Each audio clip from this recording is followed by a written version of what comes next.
കർത്താവിൻ്റെ അതിവിശുദ്ധമായ വാഴ്ത്തപ്പെടുമാറാകട്ടെ. ഞാൻ ഈ കുഞ്ഞുങ്ങൾക്കൊരു പ്രചോദനമായിക്കോട്ടെ എന്ന് വിചാരിച്ചാണ് ഇത് അവതരിപ്പിക്കാൻ ആഗ്രഹിക്കുന്നത്. ഏകദേശം 40 വർഷങ്ങൾക്ക് മുൻപ് ഞാൻ ഈ പാട്ട് പഠിച്ചത് ഡൽഹിയിൽ വെച്ചാണ്. ഡൽഹിയിലും ദുബായിലും ഈ പാട്ടിൽ പാടുവാനും പലരും അത് ഉന്നതമായിരുന്നു പറയാനൊക്കെ ഇടയായി. എന്നാൽ ഈ കുഞ്ഞുങ്ങൾ കൂടെ അതൊരു പ്രചോദനമായിക്കോട്ടെ എന്ന് വിചാരിച്ചാണ്. അപ്പം ഞാൻ ഈ പാടുന്ന ട്യൂണിൽ ബന്ധപ്പെട്ട് പഠിക്കണമെന്നില്ല. അവർക്ക് ഇഷ്ടമുള്ള രീതിയിൽ അത് പഠിച്ചെടുക്കുക.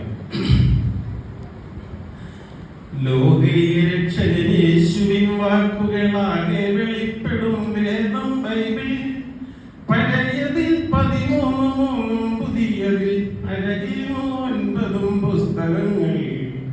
ഉൽപ്പത്തിയോട് പുറപ്പാടു ലേവിതൻ കൽപ്പെടും നല്ല സംഖ്യാവർദ്ധനം.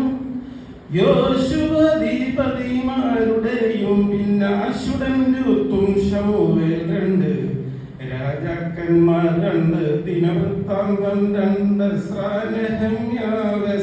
യോബ്, സങ്കീർത്തനങ്ങൾ, സുഭാഷിത പ്രസംഗി, പാട്ടശയ്യ, വിരമ്യാവിലാപം, യെഹെസ്കേൽ, ദാനിയേൽ, ഹോശയോവേ, ആമോസ്, ഓബദ്യാവ്, മീഖ, നഹൂം, ഹബക്കൂക്കും, സഫന്യാവും, പിന്നക്കായി സക്കര്യ, മലാഖിയും.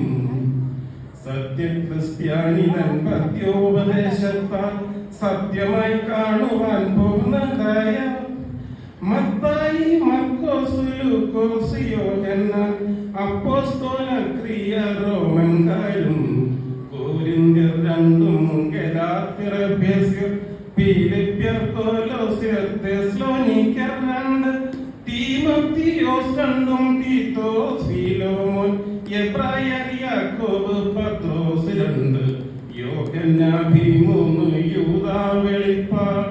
ഇങ്ങനെ നാമങ്ങൾ 66. സത്യവേദത്തിലെ പുസ്തക നാമങ്ങൾ എത്രയും മോദമായി ചൊല്ലി